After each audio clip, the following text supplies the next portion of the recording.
പ്രതിച്ഛായ നിർമ്മിച്ച് രക്ഷപ്പെടുത്താം എന്നാണ് ചില ആളുകൾ കരുതിയത്. കേരളത്തിലെ ജനങ്ങളെ അങ്ങനെ റീൽസ് ഇട്ട് പറ്റിക്കാമെന്ന് കരുതണ്ട. കുറച്ച് സിനിമാ നടിമാരൊക്കെ ആ നിലയിൽ റീൽസ് അഭിനയിക്കാൻ കിട്ടുമായിരിക്കും.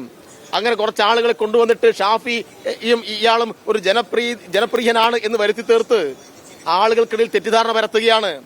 അതുകൊണ്ട് റീൽസ് കൊണ്ടൊന്നും രക്ഷപ്പെടാൻ വേണ്ടി കഴിയുന്ന ഒരു കേസായിട്ട് ഇതിനെ കാണേണ്ടതില്ല.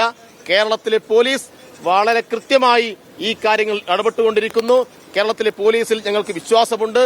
അതുകൊണ്ട് ഈ സൈക്കോപാത്ത് ക്രിമിനൽ ഉൾപ്പെടെ ഇദ്ദേഹത്തിന്റെ കൂട്ടാളിയായിട്ടുള്ള ഷാഫിയും സംഘവും ഉൾപ്പെടെ നിയമത്തിന്റെ മുന്നിലേക്ക് വരും എന്ന കാര്യത്തിൽ, വരേണ്ടി വരും എന്ന കാര്യത്തിൽ ഒരു തർക്കവുമില്ല. ആര് സംരക്ഷിക്കാൻ നോക്കിക്കഴിഞ്ഞാലും ഇനി രക്ഷപ്പെടാൻ വേണ്ടി പോകുന്ന പ്രശ്നമില്ല.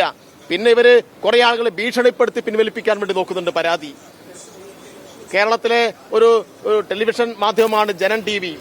ആ ജനൻ TVയിലെ ഒരു മേധാവി ഉൾപ്പെടെ ഈ ഇരയെ ബന്ധപ്പെട്ട് ഈ കാര്യങ്ങൾക്കെല്ലാം നിൽക്കേണ്ടതുണ്ടോ എന്ന് ചോദിച്ചു എന്നുള്ള ചില വാർത്തകളൊക്കെ പുറത്തു വരുന്നുണ്ട്.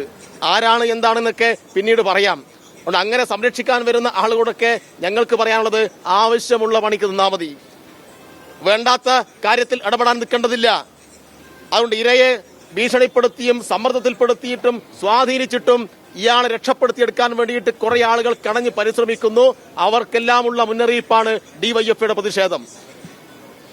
അങ്ങനെ രക്ഷപ്പെടുത്തിയെടുക്കാമെന്ന് കരുതേണ്ടതില്ല. സൈബർ ഇടത്തിൽ പെൺകുട്ടികളെ അപമാനിക്കാനാണ് നീക്കമെങ്കിൽ സൈബർ ഇടത്തിൽ മാത്രമായിരിക്കില്ല മറുപടി കിട്ടുക. പൊതു ഇടങ്ങളിലും ഡിവൈഎഫ്ഐ ശക്തമായി ഇത്തരം ആളുകളെ പ്രതിരോധിക്കുമെന്ന കാര്യത്തിൽ ഒരു തർക്കവുമില്ല. അതുകൊണ്ട് പരാതി കൊടുക്കുന്ന ഇരകളെ, പെൺകുട്ടികളെ, ഇതിനകത്ത് അഭിപ്രായം പറയുന്ന ആളുകളെ സൈബർ ഇടത്തിലോ മറ്റ് പൊതു ഇടത്തിലോ അപമാനിക്കാൻ വേണ്ടി നോക്കിക്കഴിഞ്ഞാൽ ശക്തമായ പ്രതിരോധം അവരുടെ വീട്ടുമുറ്റത്തുൾപ്പെടെ നടത്താൻ ഡിവൈഎഫ്ഐ തയ്യാറാവും എന്നാണ് ഈ സന്ദർഭത്തിൽ പറയാനുള്ളത്. പിന്നെ ശ്രീലേഖ IPS ആണല്ലോ നേരത്തെ കേരളത്തിലെ പ്രമാദമായിട്ടുള്ള ഒരു കേസിൽ ഇടപെട്ടത്. അതിനകത്ത് പറഞ്ഞ അഭിപ്രായമെല്ലാം കേരളത്തിലെ ജനങ്ങൾ മറന്നിട്ടില്ല. അപ്പൊ BJPയുടെ അഭ്യർത്ഥന മാനിച്ച്, BJP നേതാക്കന്മാരുടെ അഭ്യർത്ഥന മാനിച്ചിട്ടാണോ ഈ സൈക്കോപാത്തിനെ സംരക്ഷിക്കാൻ ശ്രീലേഖ IPS പ്രസ്താവന നടത്തിയത് എന്ന് ഞങ്ങൾക്കറിയാൻ താല്പര്യമുണ്ട്.